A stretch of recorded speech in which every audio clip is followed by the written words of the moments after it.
Hello, everyone. Welcome back to AI and Go-to-Market Podcast. This is episode 5. I'm with Emily Sanderson from Grammarly. Emily, thank you so much for making this. Yeah, it's good to be here.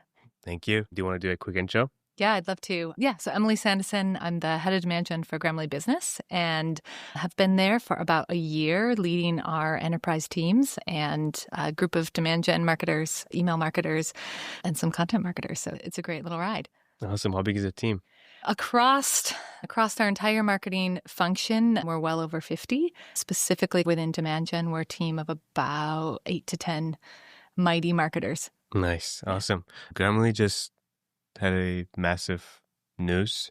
Yeah. Congrats on that. And Thank also you. you acquired Coda a couple months ago, right? Yeah. It's been a huge time of change and transition. It's really exciting, an exciting time in the space in general. Yeah, awesome. I know there are lots of changes in Grammarly as a business, but also there are lots of changes in marketing and go-to-market, especially around AI. I'd love to just dive into it, and I would love to know how you're using AI day to day. How are you thinking about it as a demand gen leader? Yeah. It's essential, right? Everyone's saying that. I think we have done a good job as an organization at this stage of maturity of AI of giving people the ability and the flexibility to use the tools that are actually working for them. So we have a wide variety of tools that folks are using. And I think it's incredibly important to help folks find creativity with it, find what's working, what's not. So we've been doing that a lot, sharing a lot of best practices that we're finding, sharing where it completely falls flat on its face. And I think it's a really interesting time of probably way too many AI tools than any of us could even use. And that will lead to consolidation at some point. At this point, I think the more the merrier a little bit as we all get comfortable with it. We actually launched a little quiz, a fun quiz on AI maturity this week. And so you can take the quiz and you get a little animal icon at the end. So it's been fun in Slack this week as everyone's sharing where they are on the journey. And that's really humanized it, I think, and opened people up to sharing where they are. And as a team leader saying, all right, here's what the team looks like. Where can we go from here? Is it like an internal test or is that external? No, it's live. Yeah. So on our website, I think it's been shared on LinkedIn quite a bit. And get anywhere from an ostrich with their head in the ground to an octopus, I think, is the most developed. So it's super fun. Yeah, octopus is a good animal for maturity. Yeah. In terms of like specific use cases or during the day, how do you want your team to use AI, or what are some use cases that you find valuable with AI? Yeah. So I think for marketers in particular, there's been like the natural fit of, hey, AI can write all of your copy. You don't ever have to do anything again on the content side. And that's just not true. I think I've actually found a lot more use for it internally. So rather than copy that sees the light of the day or messaging that sees the light of the day, I'm using it a lot for internal communications. Obviously, Grammarly is side by side on that one, but I'm also using it to summarize a lot of information and data, which is speeding a lot of things up. In particular, we as an organization have moved from 0 to 110 in terms of signals in the past 6 months. So we turned on some ABM platforms, and we actually also built our own internal AI model that looks at product signals and how we bring all of that together for the sales team and go-to-market teams at Grammarly. And therefore, we have just dumped a bunch of signals on people, and I think there can be a lot of overwhelm. I find it fascinating. It's a lot to wade through, and the team has been taking a lot of those signals and actually slowing down to speed up a little bit. And so looking to find what are maybe some unique trends within specifically us for success for closed won, and how can we actually replicate that and reduce some of the noise there to actually pick 3 to 4 things that actually matter and run that as a sales play in for the sales team.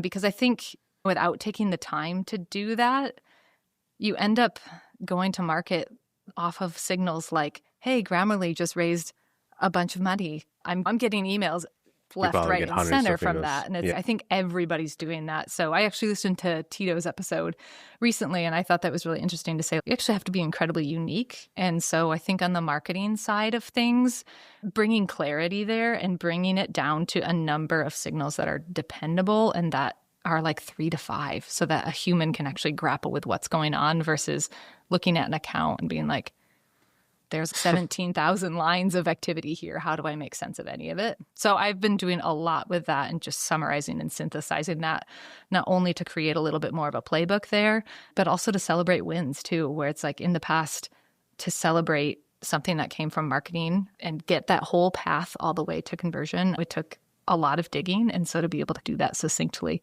and read that out to the team has been really great. Yeah. So you're tracking hundreds of signals right now, and you want to get to a point where you're, I don't know, 3 or 4 signals that make sense. Is that correct? Or are you at the point where you only do 3 or 4 signals that make the most sense for Grammarly? Yeah.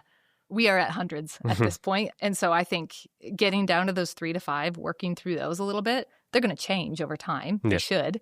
And then expanding that back out as the team's ready and up to speed there. Because I do think the number, it just leads to decision paralysis. How do you deal with that? Like signal overload, signal paralysis? I'm sure you're going through that as well with the team. Are there any best practices that you found to be useful? Yeah, honestly, and this is where like AI has been really helpful, is just helping bucket them. So it's like you're not looking line by line of activity. You're getting really good buckets of there's a bunch of visitors and people spending time here on your website. And I know Hockey Stack can visualize all this as well. And just, I think those buckets are really helpful, knowing some of the down funnel signals that you can get from like third-party sites. So do those matter for us in particular? And is that a real sign of timeliness to reach out? And then we have product signals all day long as well, both across folks actually using the product. And so figuring out how we bucket those sorts of things as well and combining them together clearly to say, okay, we have A plus B plus C. Now is the time to go reach out to this account. Yeah, and Grammarly is a massive PLG business. It's probably exponentially harder than a pure sales side motion to bring all of those signals and action them. Yeah. And we've had to crack that nut a little bit by having some external tools on the ABM side and then building our own tool internally. There was really no other way to go about that. And so it's been really cool as that's been just an interesting motion to help the sales team understand what's happening across enterprise, free, et cetera, like every single user type and what might be important there. Yeah, Grammarly is probably in a ton of companies' target account list, top 50, top 100 accounts. And you mentioned that you are building stuff internally as well. With AI making things really easy to build internally, do you see a shift in like your budgets in terms of tech versus building stuff internally for Grammarly? I think so. And I think we've taken the approach similar to the approach of tools for the team and just having a number and seeing what resonates, what gets used. We've taken that approach right now with software. And so there are definitely areas in which our ABM tools and our internal tools overlap a little bit, and definitely areas where we need both, right? And so letting them both run for a period of time before making that cut or finding what we can learn from one and consolidating. So same with AI, I think on all of the signals too, like we're going to get to a place where you feel like you have a really sure-footed set there. Do you feel like you will buy less tools in the next few years? I think so. I don't know. It's so hard to say, but I do think so. And I think right now there's just so many things for everything. And on the AI side, right, the main tools will all of a sudden have their own parts and pieces. And I think that will reduce some of the noise. And you said something very interesting. You said basically you don't want your team or yourself to create content with AI. Is it like not creating the entire like content, or is it just not using AI completely in the content? Yeah, I think it's more not copy and pasting in terms of, I think we'll get to a place, right, as AI is learning context and learning personality a little bit. I think we'll actually get to the place where you could say, all right, press go and post to LinkedIn, let's just say. I don't think we're quite there yet. Or maybe that's just my hesitation as a control freak to be like, I'm going to read over this and make sure that this sounds like me. But I think we're getting closer. It was actually really cool. A recent campaign we launched specifically for the marketing persona, we call it Customer Zero. It's actually us as marketers at Grammarly writing a marketing campaign for Grammarly. And so we were really forward about it. Hey, Grammarly helped us write this landing page. And all of the emails and all of the ads that we're pushing out as a part of this campaign, both from ideation all the way to final touch. And part of that, the strategy behind that was all of us sharing it on our own LinkedIn and our own social media. And it was really cool because we were all using AI in the writing, but it did all sound like our unique tones and voices. And so I think, it's just leaps and bounds even from 3 to 6 months ago in terms of the personalization. But I definitely don't think I would set up write these social posts and press send without kind of that human review layer right now. And how marketing has always been like a lot of art, a lot of data as well, but it's a creative function, creative department. I'm not sure how many like B2B companies are actually creative with their marketing, but marketing by definition should be creative.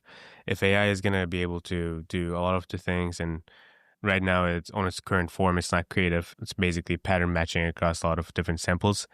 How do you see the role of marketing changing over time? Yeah. I think it's going to be an augmentation, right? And Mhm. so there will be jobs to be done that AI can completely do. That's why I think like even right now there's just a lot of some of the data processing and like internal communications that totally speed up my Mhm. workflow and make me more efficient.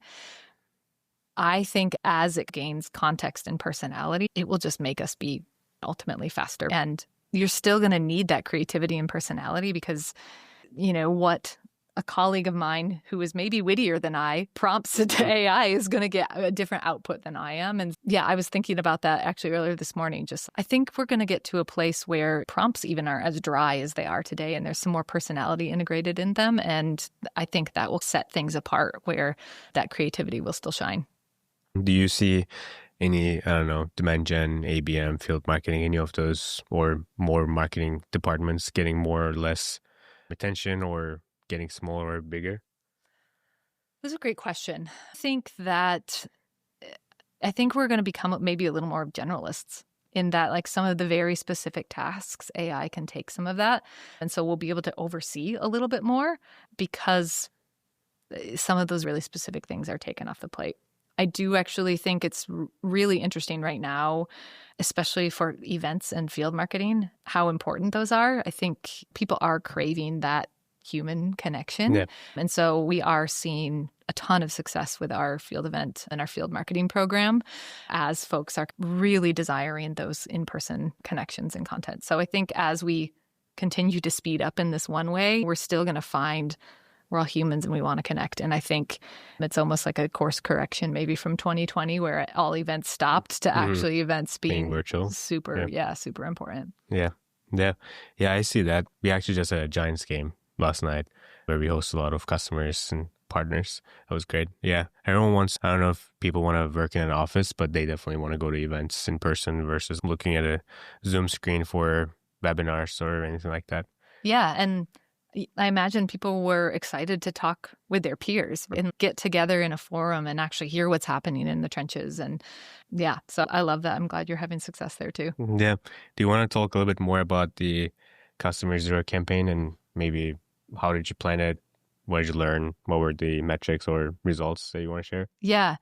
So we started thinking about this, I want to say in like December. It was like, I think it's the time. Like, I think we're ready both as a team and as a technology that we could actually do a whole campaign in Grammarly. And we've never been that forward of, hey, we've actually used Grammarly in all of this. And we really put it together. And from a demand gen and like a revenue marketing perspective, I also was like, this is a bit of a risk. It's more of an awareness play. Yeah. It's not a typical webinar or gated asset in any sort of way. And to push the boundaries on that, I think is really important. Yeah, so we did a lot of kind of thinking through how we would actually track this towards revenue, recognizing the importance of it, especially for the marketing persona as kind of the first try with this and really let the content run from there. So it took multiple iterations, I would say, of how forward do we want to be with this? I think at first we were a little more like sheepish about it and eventually we got to the point where I think the headline on the page is literally Grammarly helped write this page, which was really cool to see even amongst the team as we just came to this evolution of like, why are we hiding behind it? Like it is a really integral tool Yeah. in our toolbox. Yeah, so there's the main page there, and then that actually leads to some follow-up nurtures where we've developed what we're calling blueprints, and they're really blueprints for brand guides and snippets, which are two features that I think are really key for the enterprise so that as you use AI, your brand guides are still popping up all over the place. So folks are still writing within the Grammarly tone or the company tone, and then some of the snippets there that just help move things along faster. And so there's a couple nurture paths from that content. Thus far, it's been super well received. So we'll see. We'll see how the numbers work out in a couple months, but it's been a really fun campaign to bring to light. Yeah. Were you more reserved about showing Grammarly wrote this or AI wrote this because there's like a negative connotation with that is AI content? I'm not going to read it kind of thing. I think Was so. that the reason? Yeah. Yeah. There's been so much on everywhere. Oh, if you see an dash, And like, that's, yeah, yeah. we don't want to fall into that camp. And so how do you do it thoughtfully where you're like, I am using this. It's really important to use AI, but it's also like thoughtful and with intention. And I think we struck that balance. Yeah, I feel like it's shifting a little bit more and more. It was like M dash, it's AI. I'm not going to read it. Now it's more, oh, there's a good LinkedIn post. It's a good blog post. Or actually, there's some AI help in this. Actually, I want to learn more about this. Like, how did they do it? So I think it's shifting over time. It would take probably more like 6 to 12 months to basically be fine, totally fine with it. But I think it's shifting over time. Yeah. Yeah. Are you writing all your LinkedIn posts from scratch? Are you combo, right? What's your take on it today? Yeah. For my LinkedIn, so I post every single day on LinkedIn. Sometimes I miss days, but it's 90% every day. Right now, how I use it is essentially I have like ideas myself, and then I have a GPT. GPT is trained to not write the entire post. So no matter what I say, it's not writing the entire post. It's mostly giving like bullet points or ideas from like other posts that I wrote or the other posts that were successful on my profile and stuff like that. So I use it mostly for like metaphors. Like, for example, I write something and I want to do a metaphor. I cannot think about it. So it writes the metaphor for me. It gives alternatives. What I've seen success with is if you ask AI to give alternatives versus writing something, it makes you more creative. So I never use the end output of ChatGPT. I use ChatGPT mostly. I usually ask to bring me 3, 4 alternatives and then I mix them and then do something on my own, which is generally more creative than I can be on my own. Yeah. That's how I use it. Yeah. So, for example, to give you an example, if I have a post, I don't know, like we do lots of commercials. If I do a commercial, I basically write like, this is the script of the commercial. I want to write a post that would, I don't know, it's like a lazy CRO commercial. I want to do a day in my life kind of post. What would be a funny way? Give me like a couple alternatives. And it gives like lots of crazy ideas and creative ideas to do like a schedule on that post. And I use it in my post, but it's overall my idea. That's how I use it. Yeah. Yeah. And I think that's where the nuance is, right? Where it's like it can totally augment and help coming from blank page. Probably. Yeah. Junk in, junk out a little bit. How is all of these changes and shifts in the market impacting your hiring? I'm sure you're interviewing people constantly or like you're thinking about hiring. Is there any changes on that side?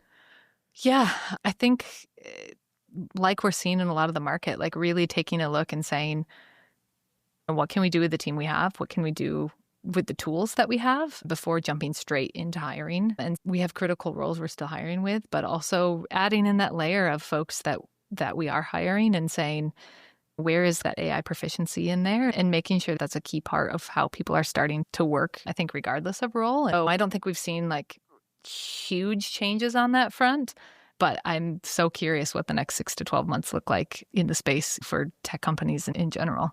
Yeah. I think maybe the hiring might not be changing, but I think the interviews are changing a little bit more towards things that you cannot do with ChatGPT or questions that might take more like reasoning on your own. I don't know, take on projects and things like that, or like even working together for a day or so. I see more and more of those, and I try to do those a lot especially for our critical roles to see like how we work together, how we would work together outside of AI. Everyone should use AI, but I would love to see how we would do like a whiteboarding session, how we would think together, how we would reason together, like how we would solve problems. I think those are becoming more and more important in the hiring process, especially for us. Yeah, no, I think that kind of just gets to that, even the similarities with field marketing, right? It's that human element to say, we all know it can scale and move and work in a virtual manner, but what does it look like when we sit across the table from each other? Because if there's not any sort of jiving there, it's all going to fall apart. And yeah, I think it's a little bit of both. And I am curious as AI grows and just becomes, for the majority of people, a key part of their work, how that human piece is actually maybe going to become more important. Yeah. And are there any, I don't know, I'm sure you get Slacks all the time with, oh, there's a new tool. Should we use this tool? Kind of thing.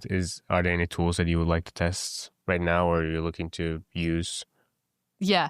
On the side, I've used Lovable just for fun website. And that's been actually pretty astounding just for like personal stuff. Like, I'd like to create a website about this, that, or the other thing, and how quickly you can do that. So that's been kind of interesting just on the side. I think Watching what Clay is doing is really interesting. And that's a tool that I'm just like, whoa, they're moving really quickly. So I've been watching both of those players just personally for how that works. I do watch you guys quite a bit as well. And congrats on the growth. It's really cool to see from a marketing perspective, everything that kind of goes together there. Yeah, there's just tools coming left, right, and center. Yeah. I have a friend who's dyslexic, and it's been really cool to see what he's been posting and tools that are like really helping on that side of things. So I think there's a whole suites of tools on the enterprise side, and all of these tools we're finding on the sides for our own learning and own development, which kind of all come together. Yeah. Before we wrap up, I would love to learn about what are you excited about in the next 6 to 12 months? What are things, might be things that we talked about already, but in general, as a demand gen leader, as a marketing leader, what are you excited about? Yeah.